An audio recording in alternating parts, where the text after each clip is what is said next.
मैं अलका ठाकुर हूं और आप सभी का अलका मेडिकल क्लासेस में स्वागत है। और आज हम क्या डिस्कस करने वाले हैं, मैंने आपको पिछले वाले वीडियो में ये बताया था कि एंटीबायोटिक्स क्या होती है और वो आपको कैसे प्रभावित करती है। अगर आपके शरीर में कोई इन्फेक्शन हो जाए तो वो कैसे लड़ती है और आपको कैसे बचाती है।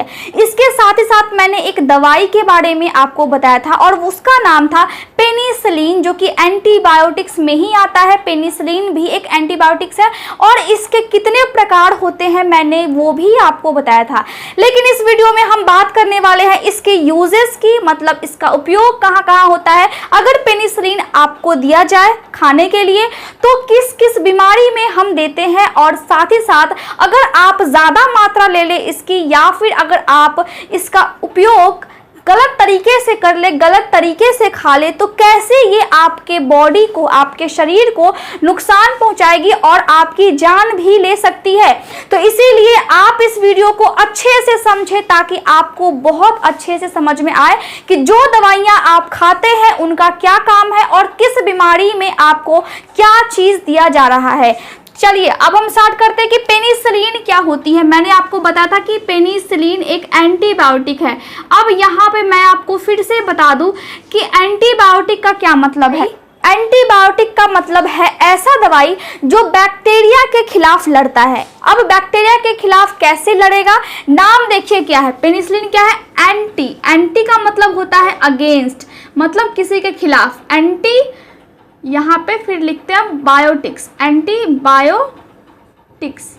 अब देखिए बायोटिक्स मतलब बैक्टीरिया और एंटी मतलब खिलाफ, यानी कि बैक्टीरिया के खिलाफ। जो बैक्टीरिया आपके शरीर को नुकसान पहुंचा रही है, बीमारी को पैदा कर रही है, आपके शरीर में आकर उस बैक्टीरिया को जब ये दवाई मारता है तो हम इस दवाई को बोलते हैं एंटीबायोटिक्स। अब एंटीबायोटिक्स में भी बहुत सारी दवाइयां हैं, लेकिन हमने शुरू किया था पेनिसिलिन के बारे में। पेनिसिलिन के बारे में हमने इसके प्रकार को पढ़ लिया है, जैसा कि मैंने आपको अभी बताया।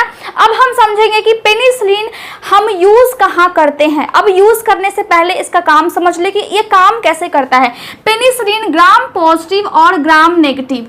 अब ग्राम पॉजिटिव और ग्राम नेगेटिव क्या है, आप लोग ध्यान से समझिए ताकि आपको समझ में आए, ठीक है।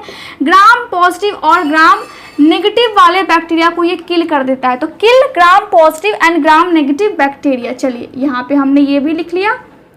ग्राम पॉजिटिव क्या है, जैसे कि हमारा ब्लड ग्रुप होता है पॉजिटिव और नेगेटिव, वैसे ही बैक्टीरिया को दो भागों में विभाजित किया गया है, डिवाइड किया गया है, पॉजिटिव और नेगेटिव। अब पॉजिटिव में ग्राम पॉजिटिव और ग्राम नेगेटिव। अब मतलब जब दो बैक्टीरिया है तो उसकी प्रवृत्ति कैसी है, इसके आधार पर हम इसको ग्राम पॉजिटिव और ग्राम नेगेटिव में डिवाइड किए हैं। तो दोनों जब आपके शरीर में आती है तो दोनों का काम करने का, मतलब दोनों का बीमारी पैदा करने का आपके शरीर में क्षमता अलग अलग है, तरीका अलग अलग है। तो दवाइयां एक काम कैसे करेगी दोनों मामलों में। लेकिन यहाँ पे जो पेनिसिलिन है वो दोनों टाइप की बैक्टीरिया को मार देती है। जब ये मारती है बैक्टीरिया को तो हम पेनिसिलिन को क्या बोलते हैं कि ये एक बैक्टीरिसाइडल है। मैंने आपको ये भी बताया था पिछले वाले वीडियो में कि बैक्टीरिसाइडल जो कि बैक्टीरिया को मारती है, और बैक्टीरियोस्टैटिक, यहाँ पे मैं लिख दूं, यहाँ पे लिख देती हूँ। चलिए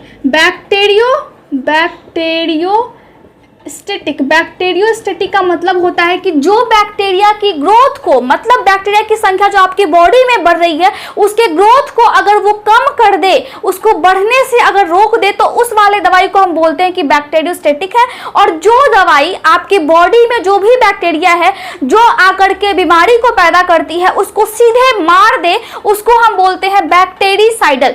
तो यहाँ पे हम समझ गए कि जो पेनिसिलिन है वो एक बैक्टीरिसाइडल है। अब ये काम कैसे करता है, काम हमने आपको बताया कि ये ग्राम पॉजिटिव और ग्राम नेगेटिव बैक्टीरिया को मार देता है, मतलब बैक्टीरिसाइडल है जो कि किल कर देता है ग्राम पॉजिटिव और ग्राम नेगेटिव वाले बैक्टीरिया को। अब हम समझते हैं कि कौन कौन सी बीमारी होती है जिसमें हम पेनिसिलिन का यूज करते हैं। तो यहाँ पे मैंने लिख दूं आपको इंडिकेशन एंड यूजेस, मतलब कि ऐसी कौन कौन सी बीमारी है या फिर ऐसा कौन कौन सा सिचुएशन आता है जब पेशेंट को, जब किसी व्यक्ति को क्या होता है, ऐसा क्या हो जाता है जिससे उसको पेनिसिलिन दिया जाता है।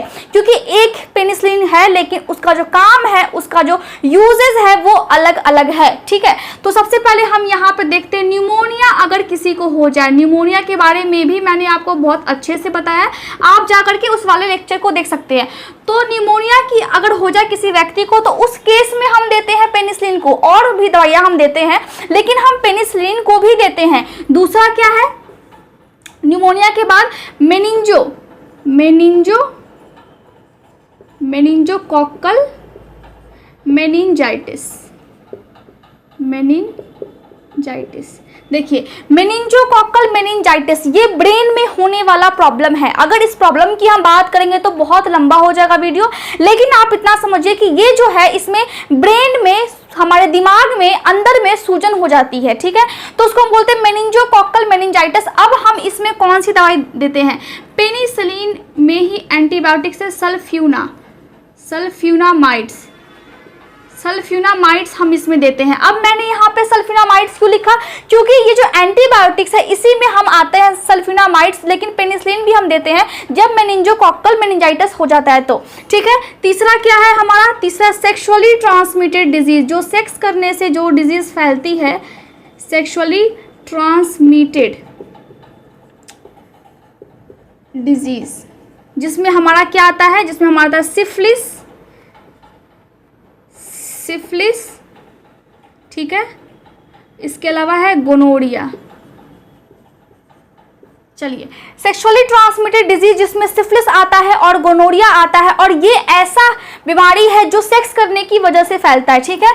चौथा क्या है, चौथा है हमारा डिप्थेरिया, आपने नाम सुना होगा डिप्थेरिया एंड टिटनस। तो बीमारी के बारे में अभी नहीं हम जानेंगे, अभी हम दवाइयों के बारे में पढ़ रहे हैं। हम इस सभी बीमारी में हम क्या देते हैं, हम पेनिसिलिन को देते हैं। इसके अलावा क्या हो सकता है, देखिए, निमोनिया हो गया, मेनिंजोकोक्कल मेनिंजाइटिस हो गया, सेक्सुअली ट्रांसमिटेड डिजीज हो गया, और डिप्थेरिया और टेटनस हो गया। तो इन सभी में हम क्या देंगे, इन सभी में हम देंगे पेनिसिलिन, ठीक है।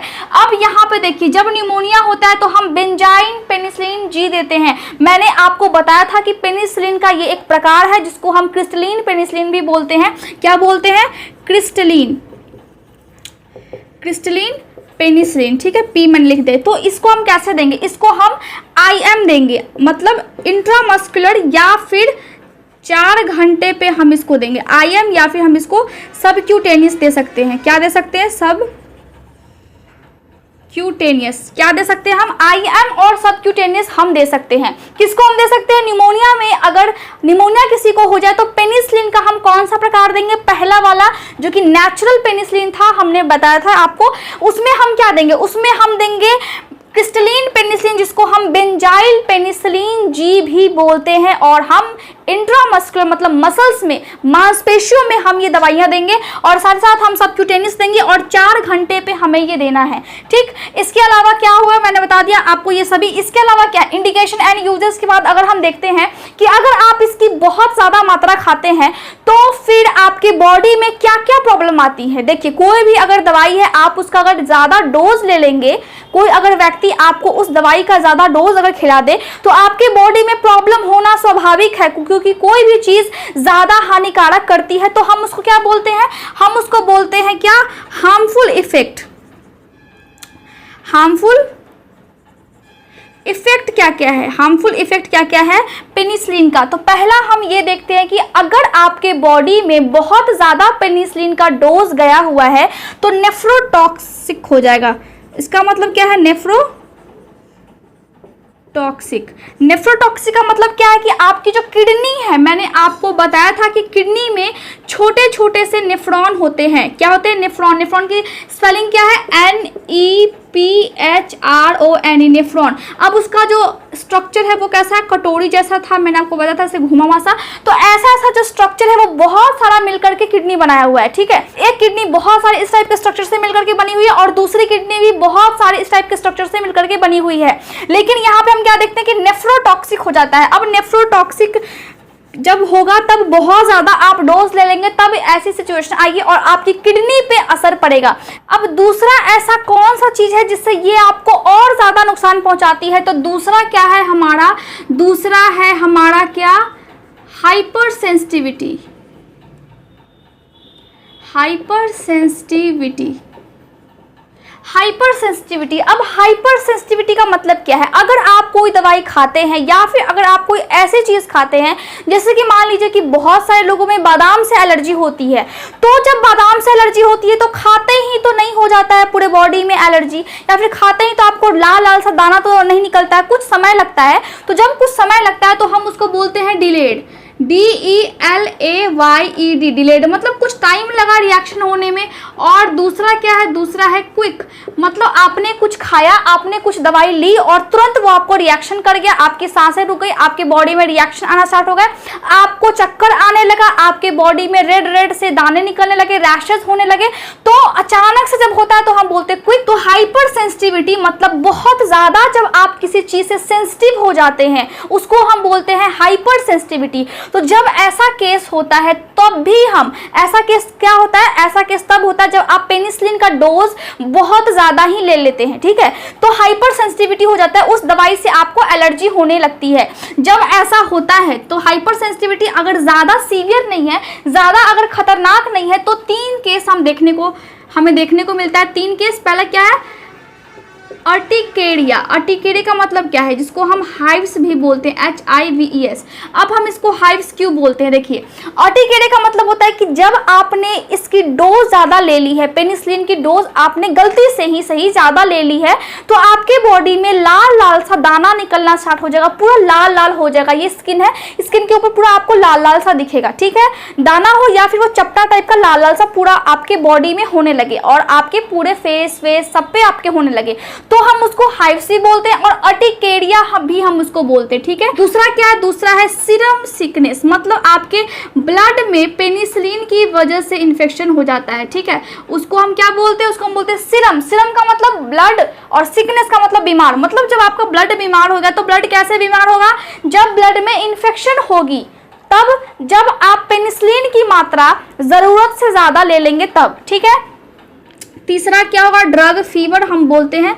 ड्रग फीवर का मतलब है आपने पेनिसिलिन का डोज ज्यादा लिया है, इसी वजह से आपको बुखार भी आ गया। जब आपके बॉडी में, जब आपके ब्लड में इन्फेक्शन होता है, तो सबसे जो पहला इंडिकेशन होता है, हमारा जो बॉडी है हमें बताता कैसे है कि हमारे बॉडी में इन्फेक्शन है? हमारे बॉडी में या तो सूजन होती है या फिर बुखार हो जाता है। हमें उस चीज के लिए यहाँ पे फीवर हो जाएगा जब आप ज्यादा डोज लेंगे पेनिसिलिन का तब। तो यहाँ पे हमने क्या देखा कि हाइपर सेंसिटिविटी में हमने 3 केस को देखा, जिसमें आपके बॉडी के ऊपर से लाल लाल सा दाना हो जाएगा, और दूसरा सीरम सिकनेस, आपके ब्लड में इन्फेक्शन हो जाएगा, और तीसरा ड्रग फीवर, मतलब उस ड्रग की वजह से, उस दवाई की वजह से आपको बुखार हो जाएगा।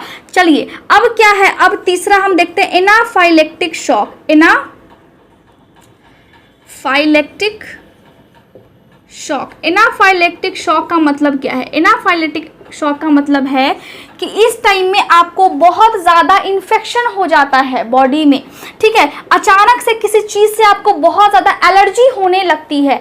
जब ऐसा होता है तो आपका स्किन का जो कलर है वो पीला पड़ जाता है, तो हम पीला को क्या बोलेंगे? पेल हो गया है। आपकी जो आँख की पुतली है, जिसको हम प्यूपिल बोलते हैं, वो बड़ा हो जाता है, तो यहाँ पे हम लिख देते हैं प्यूपिल डायलेटेड। प्यूपिल डायलेटेड, डायलेटेड का मतलब होता है फैलना, ठीक है।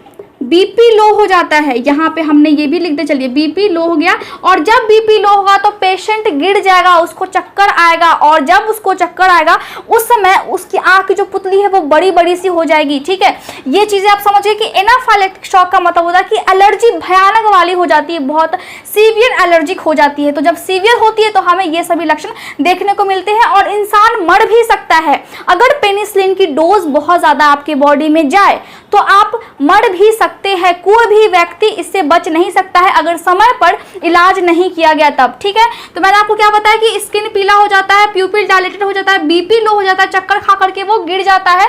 इसके अलावा जब ऐसा होता है तो कोई ना कोई दवाई तो होता होगा, तो हाँ, लाइफ सेविंग ड्रग्स हम बोलते हैं। लाइफ सेविंग का मतलब है कि जीवन रक्षक जो दवाई होता है इस टाइम में बहुत काम आता है, उसको हम बोलते हैं एड्रेनलिन।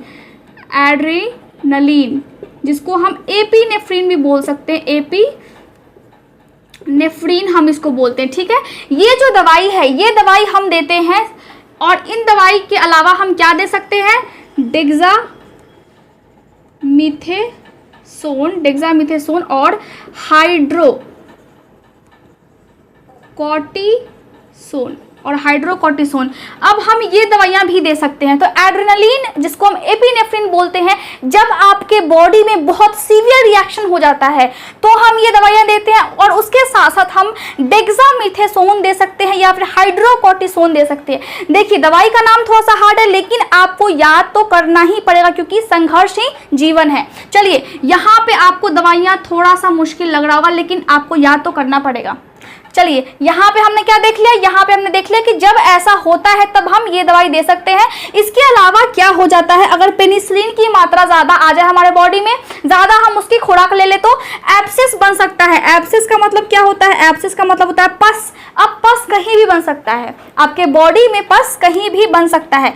इसके अलावा क्या है पांचवा, इसके अलावा पांचवा हम ये देखते हैं कि अगर पेनिसिलिन का एक टाइप था जिसमें हमने बताया था आपको कि एम्पिसिलिन होती है, ये पेनिसिलिन का प्रकार है, एम्पिसिलिन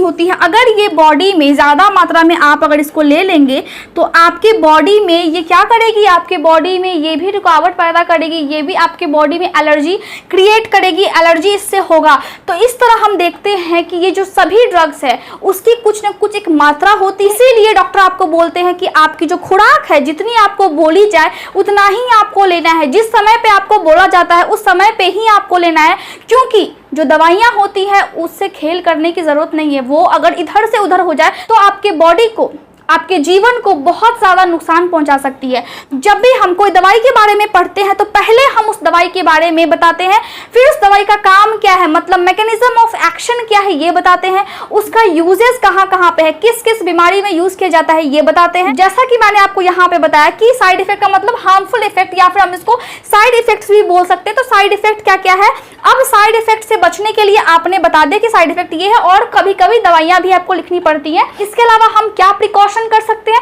प्रिकॉशन का मतलब होता है कि एलर्जी ना हो आपके बॉडी में कोई दवाई की वजह से। मान लीजिए कि आपने ज्यादा खुराक नहीं लिया है, लेकिन क्या पता कि आपको वो दवाई सूट नहीं कर रही हो, जिससे कि उस दवाई से आपको एलर्जी हो जाए, तो हम क्या करते हैं, तो हम इंट्राडर्मल टेस्ट करते हैं।